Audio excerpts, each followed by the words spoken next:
You heard the comments from the San Francisco Fed's John Williams there, talking about the fact that we're as close to the Fed's mandate goals as we've ever been, according to him.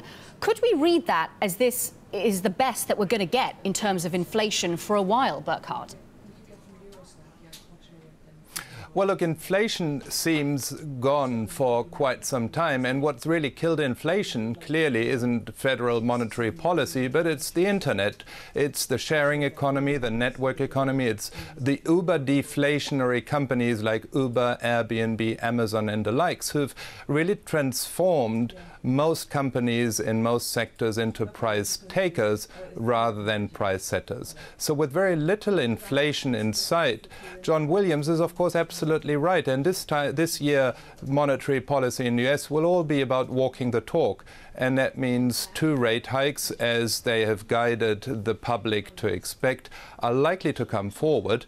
But that's a small step in not a big picture, because the big picture is capital market yields will remain low for longer in the absence of inflation and also in the presence of structural excess demand for long-dated government securities from aging populations whose pension funds are in dire needs of long-dated government securities. Yeah, Burkhard, certainly a lot of people saying that it is those demographics weighing on the longer end of the yield curve. But I just want to bring up this chart. You can't see it. It's G#BTV6558. But all it shows is the 10-year Treasury yield. Look, we're at 2.25%. You know, we're near those lows for 2017. And it's tracked against Treasury volatility, which has also been coming down. So the Treasury market basically stuck in a doldrum, and we've had the yields coming down. Are investors underestimating the impact of Fed tightening, given where yields are right now?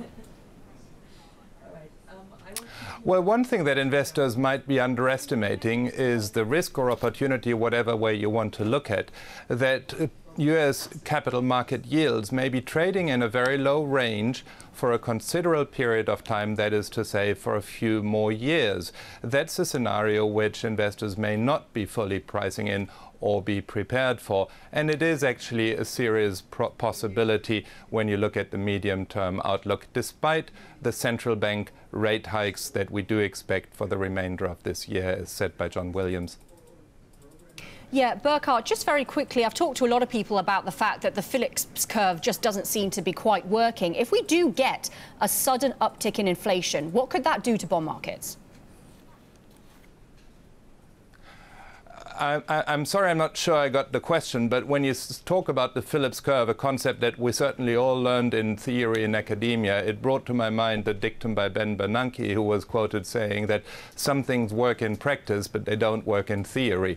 So I wouldn't rely too much on theory, because it works sometimes and at other times it doesn't.